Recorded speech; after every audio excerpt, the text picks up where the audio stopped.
Yes, hello again, and thanks for returning to Classic Dirt Bike TV.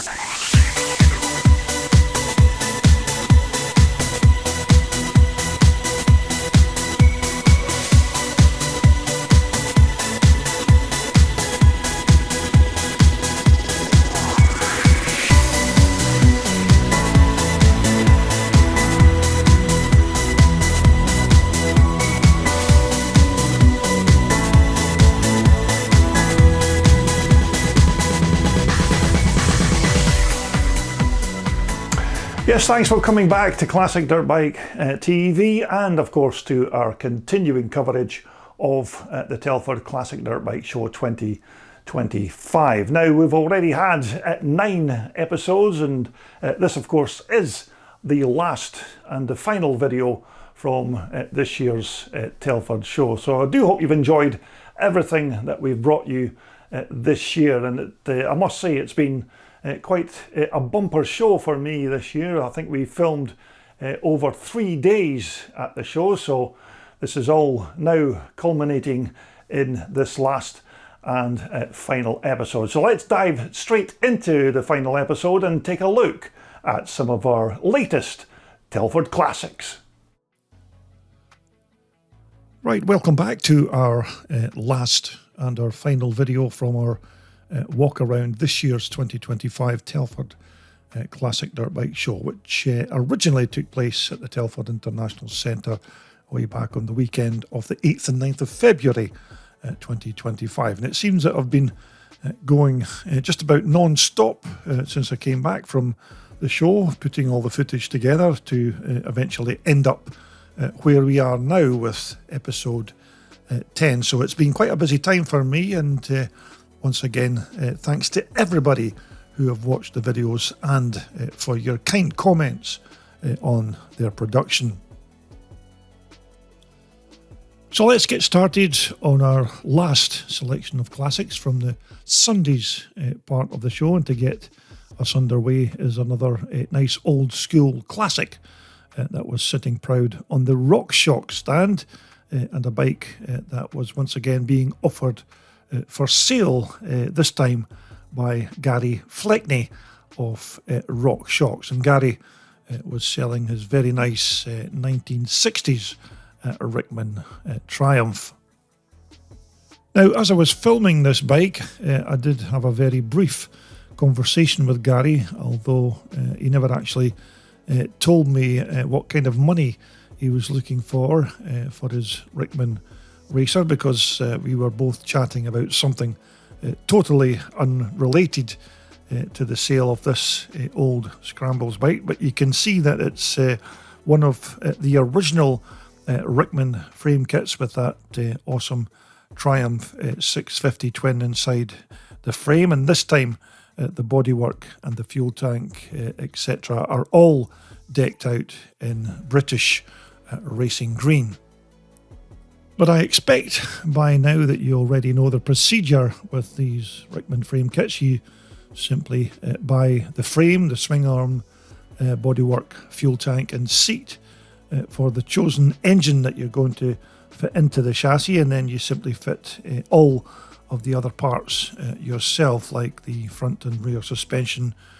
wheels, tyres, and of course all the other associated parts that go into building your completed bike. But anyhow, as you know, Rickman make these frame kits to suit all manner of 2-stroke or 4-stroke singles or twins, and in Gary's case here, he's built his Rickman around this fantastic Triumph twin 650 engine. But whether Gary's actually been out with the spanners and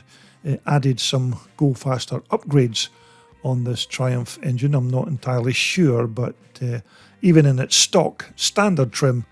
this big Triumph will still have more than enough grunt to hustle this Rickman rocket down the track at a decent rate of knots. However, when we make our way onto the front end of Gary's bike, I'm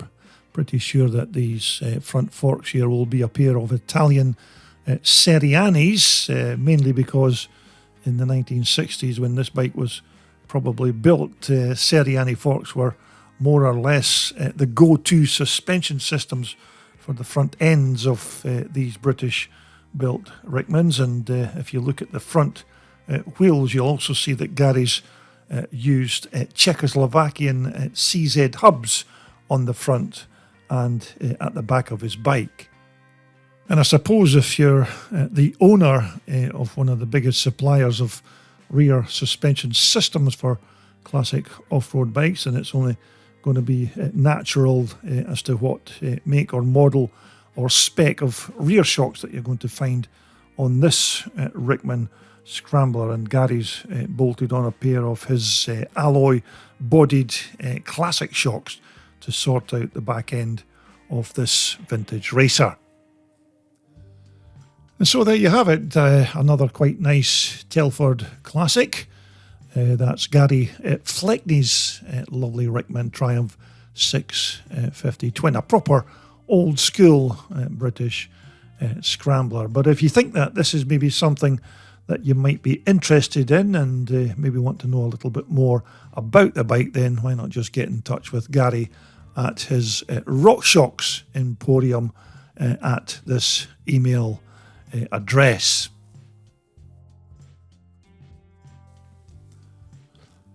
Now, if you're the owner of an old CZ and you're still using the original gear shifter on your old engine and you're getting a bit tired of the unusually long throw that's normally associated with the stock CZ gear shift mechanism, then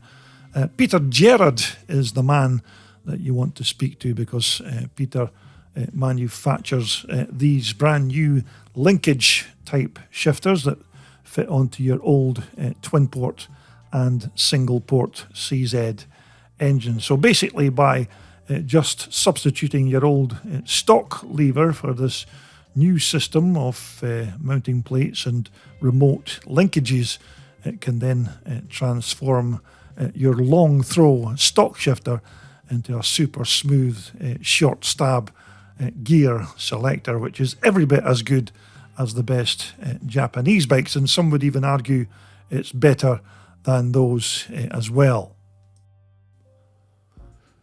Anyhow, it all comes in a nice handy pack with all of the parts and replacement bolts and washers and spacers that you need, and there's absolutely no need at all to do anything to your original casing. So again, if you want your old CZ to perform like a Jap bike when you're switching gears, then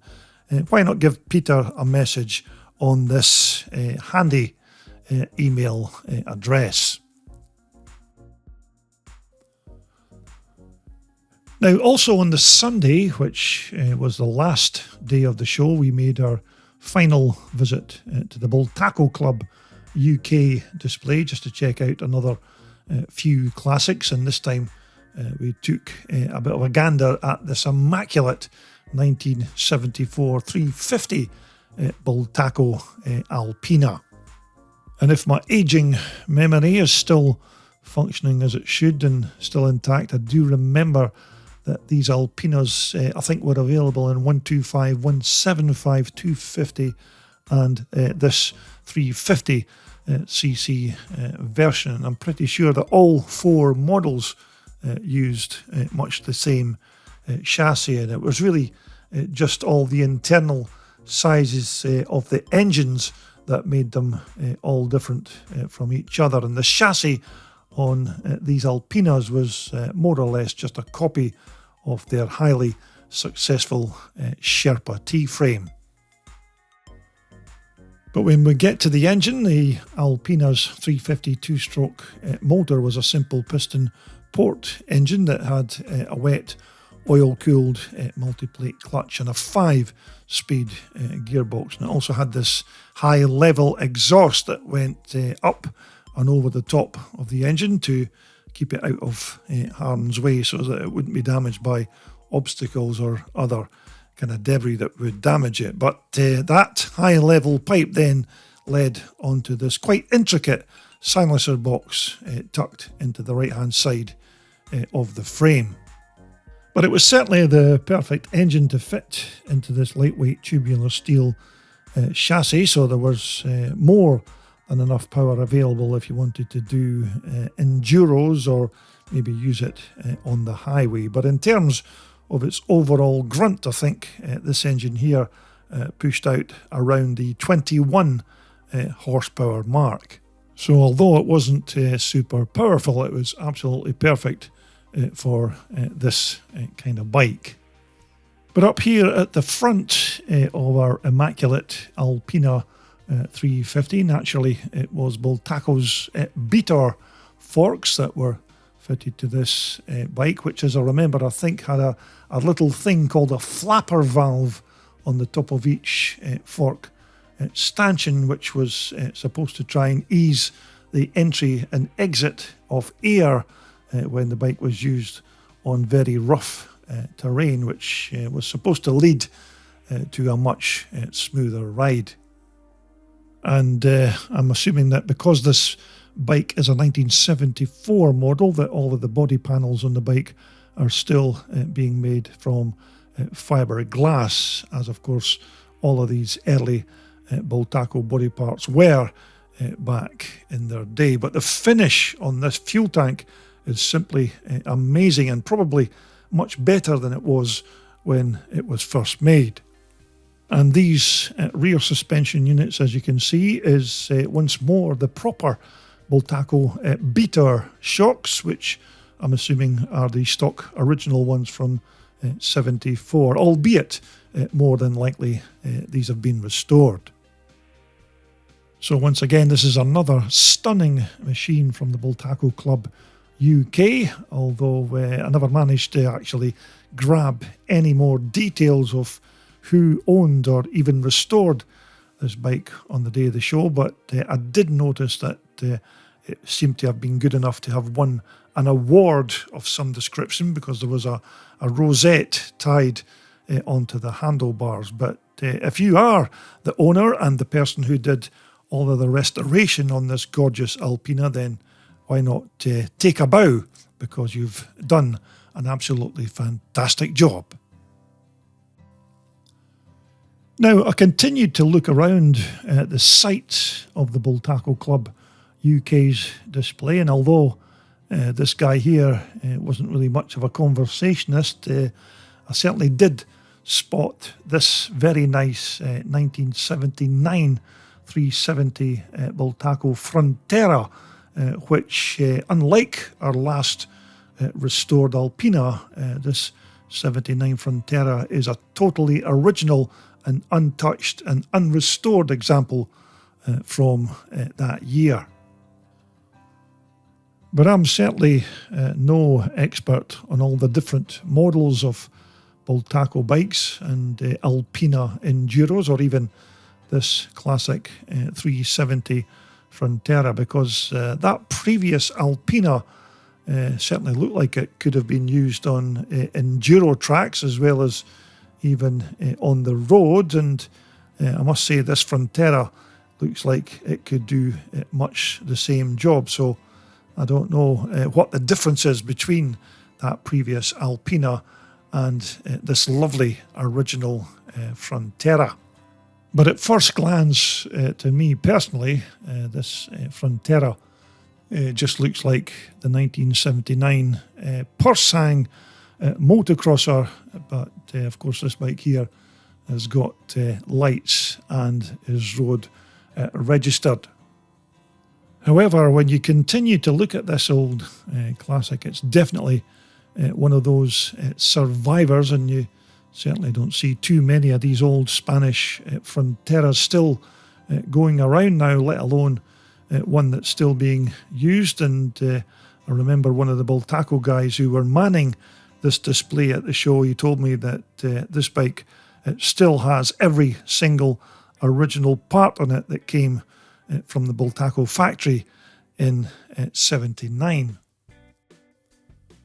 And that also includes this alloy fuel tank, which I think was still a standard fitting of the time on these Fronteras, which I think was just about the same time that Bultaco was beginning to make the switch to plastic fuel tanks on their brand new bikes. But it's still super rare to see a 46-year-old off-road bike with all of its original bars and grips and cables and switchgear all still fitted to it. And although I was never actually told on the day, I still think that this old timer here's being used at the occasional vintage enduro or classic scramble event. But as we pan down here looking at the bike's original exhaust expansion chamber, you can see that it's still in great condition and almost ding or dent free after 46 years of use and abuse on the track. So that 1979 Frontera 370 was just one of many classics that the Bultaco Club had on their stand. But just before we leave and move on, we've just got about enough time to take a look around this Bultaco Trials bike, which is another one of those bona fide 100% original items from probably the late 1960s or early 70s. Now, unfortunately, this classic Trials bike was yet another one of the Telford bikes that never had any information placed alongside it, and many of the club members who were manning the stalls were quite busy engaged in conversation with the many passing punters that were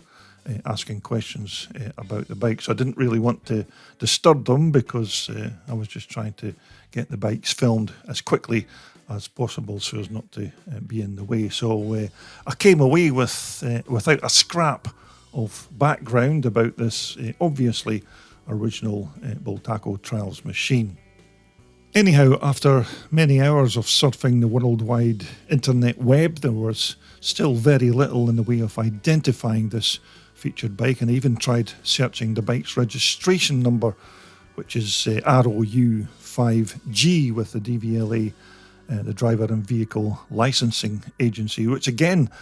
turned up a complete blank. And in fact, this registration number on this bike wasn't even recognised, which I thought was a bit strange. But I certainly wasn't going to give up that easily, and eventually I did discover that a certain Sammy Miller, who, as you know, is an absolute legend in the trials and motorcycling world, I think rode this ROU5G trials bike in 1969 and 1970, and there are also several black and white photographs in circulation of Sammy putting the bike through its paces with the ROU5G registration in plain view on the front number plate. And so I expect it's quite fair to assume that this is indeed another original Sammy Miller owned machine, and probably a bike from the late 1960s or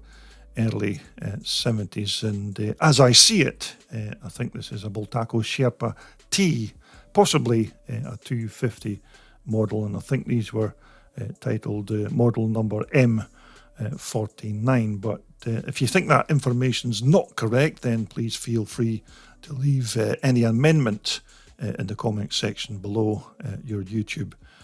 player, because as I said, I never really managed to get any information firsthand, and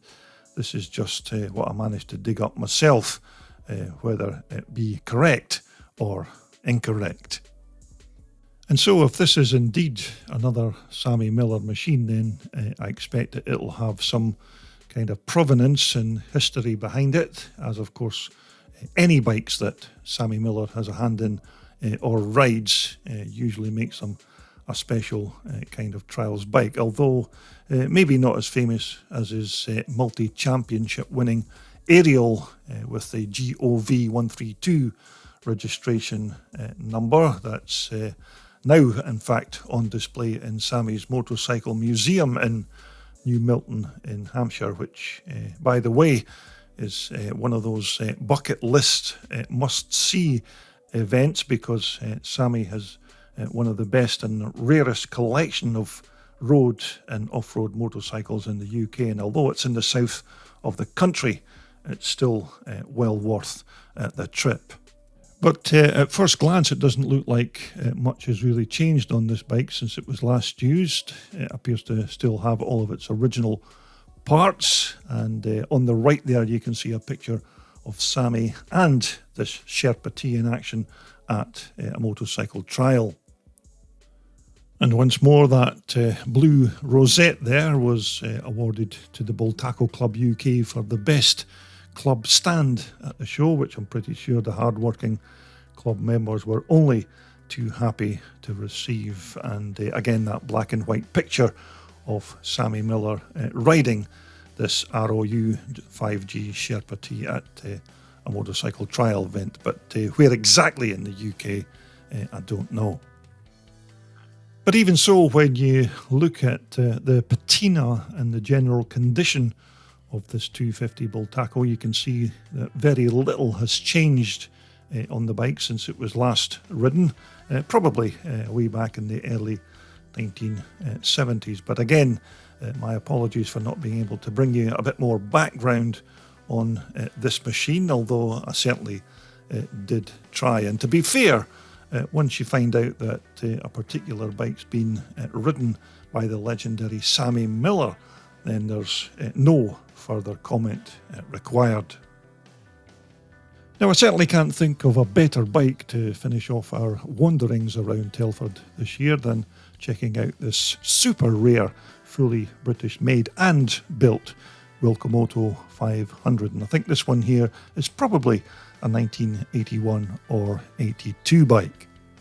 Now, just in case you've never seen or maybe even heard of the Wilcomoto brand of motorcycles, these very unique machines were designed and manufactured by the Wilcox family, consisting of Dad Tom and his three sons, Brian, Mike and Steve, who were collectively known as Wilcox Engineering, whose address at the time was given as the old sawmill site in Home Lacey in Herefordshire, which was in the southwest of the UK. Anyhow, the Wilcox family, before taking on this bike building venture, were heavily into all things related to off-road motorcycles, and in fact the eldest son Brian, as I remember, rode a factory Ossa 250 back in the 1970s, and the motivation to build their own machine all really came about when Brian, although successful on the 250 Ossa, he wanted the Spanish factory to build a much bigger bike that he could compete in the British Championships. And basically, Ossa said that that idea was completely out of the question because it would take at least 2 years to develop a 500. So Brian just simply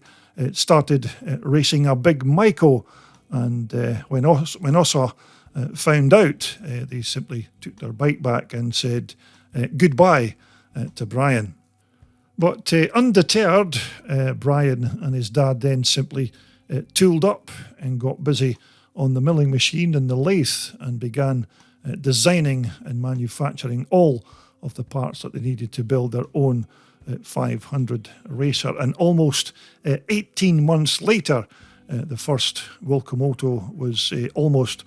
complete, and it was around 1981 that they decided to enter the open class big bike 500 market. And if you take a look at some of the sales brochures of the time, the Wilcox family quite rightly were billing their brand new British-built Wilcomoto 500 as the latest two-stroke motocrosser that was going to take on the might of the big four Japanese manufacturers. And just like the other famous British-built four-stroke racers from the 70s, CCM,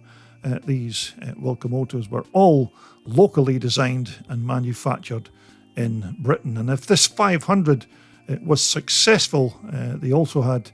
plans in the pipeline for a 250 and even one with a 5-speed gearbox and a water-cooled engine. So as I said, our featured model here is likely to be a 1981 or possibly a 1982 bike, because the Wilcomoto brand was quite short-lived, and although this one here looks brand new, it's almost certainly been restored at one time or another. And this was another bike that was being offered up for sale at £7,000, our best offer, and of course previously on the Saturday it was £8,000, as you can see. But again, there was no details or a contact number displayed with this bike. But with regards to the Wilcomoto's parts, the chassis was made from Reynolds steel tubing, and it was all bent, shaped and welded on the Wilcox workshop premises, and it was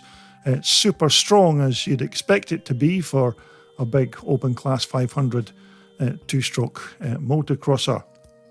But again, a quite long swing arm on our Wilco Racer, and this part here is made from alloy and extrusion manufactured, and it has a 5mm wall thickness. So once again, the emphasis is on strength to make sure our big 500 is up to the job of standing up to the pounding that it's going to take on those rough British racetracks.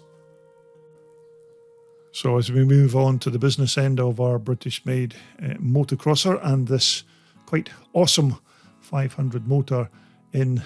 particular. Now, for the Wilcox family to manufacture their own engine, the engine designs were just simply given to a local foundry who cast all the engine casings in magnesium, and then the raw casings were sent back to the Wilcox engineers, who did all of the machining and the manufacturing of all the other internal components that went inside the casings. And this little hole that you can see on the side of the cylinder barrel was said to be cast into this first Wilcomoto engine, because the Wilcox guys intended to upgrade this barrel to take a power valve at a later date, and with the opening to take the valve already cast, then it would be a simple case of machining it to fit. But for such a small concern like the Wilcox engineering family, this was quite an undertaking to build this engine. Now, it was also fitted with a 4-speed gearbox and a wet oil-cooled multi-plate clutch that, as I remember, I think had 6 cork-driven plates inside the clutch basket. Now, fuel was supplied through a 41mm Delorto carburetor, which then fed the fuel through a 16-petal reed valve block. And that big exhaust expansion chamber was yet another one of the parts that the Wilcox family manufactured for this bike. And up here at the bike's front end, it was a pair of 42mm forks that once again had magnesium outer sliders, and both triple clamps or yokes at the top were also made from magnesium. But here at the front we have a hydraulic front stopper, although the hub and its disc were cast as one single item to try and give better heat dissipation, and the disc's braking surface was also chrome plated just to try and help increase its lifespan. But naturally, not every single nut, bolt and washer were made by Wilcox Engineering. They still bought in some parts like wheels and tyres and cables and ignition systems, and but every other component was basically made in-house, including this front brake master cylinder. So even very small parts like this master cylinder were still quite an undertaking for the Wilcox family. Now, once more, the bike's rear shock that you can see just behind the engine's cylinder there was Wilcox's own design that used a circulatory system for the gas and oil, which didn't use any linkage system, but it simply bolted straight onto the frame at the top and onto the swing arm at the bottom. Now, the gas and the oil was held in this quite substantial alloy canister that was fixed onto the bike's swing arm, and it was remotely connected to the shock by a pair of high-pressure hydraulic pipes. Now again, at the time of their manufacture, I'm pretty sure that most of the plastic parts used in our Wilco's construction were entrusted to a local plastics company, and I think it was fronted by Ken Pearson at that time, who made things like the fuel tanks and the side panels and the mudguards. And although I'm not 100% sure, I think that some of the bike's other bits and pieces, like the seat and the seat base, will once again have been outsourced as well. But certainly the Wilcomoto and the Wilcox family's story is a very intriguing piece of British motorcycling history of how one family simply took it upon themselves to design, build and compete on their own locally manufactured motocross machine. A bike that not only had the biggest percentage of its parts manufactured in their own facility, but they also used the best quality materials available for the time, which is why a good proportion of the bike's parts were cast in magnesium. And there were also some big names involved in the development of these Wilcomotos back in the 1980s, and ex-GP Irish motocross Kawasaki legend Lawrence Spence certainly did a lot of the early testing on these bikes. And I do remember when I was speaking to Lawrence at one time, he was telling me that this was still a very quick bike for its day, but it needed further development. But his initial impression was that this Wilcomoto had the making of a very competitive bike. Now, as to the Wilcomoto's competitiveness on the track, I'm pretty sure that the bikes did take part in a few proper races as they were being developed in the early 1980s, and as I'm aware, they achieved a few decent results in the process. But as to how many bikes were actually built by the Wilcox family during their short existence, nobody seems to know, because some people will tell you that it's 30 or 40, while others will claim that it's well over 100. Although I suppose it depends on who you talk to, and I expect that it's only members of the Wilcox family themselves who could actually tell you the definitive amount of units that were manufactured. But nevertheless, original or not, this bike here is still quite a rare item, because regardless of how many bikes were manufactured, one thing's certainly clear, that very few were really made, which makes this a quite rare piece of British motocross history. Although whether it's £7,000 worth of rarity, that's really up to the person who wants to buy the bike.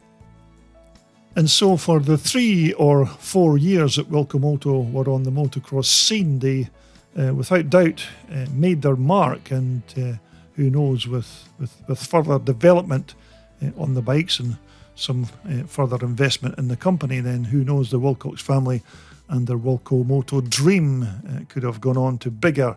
and much better things. Although it was a major fire at their premises in, I think it was 1983 or 84, that more or less destroyed their stock of bikes and most of their workshop tooling, which the company never really recovered from, and it more or less then just faded into obscurity. And thankfully, with events like this Telford Classic Dirt Bike Show, we can relive those great days when small concerns like Wilcomoto were the pride of British motorcycle engineering.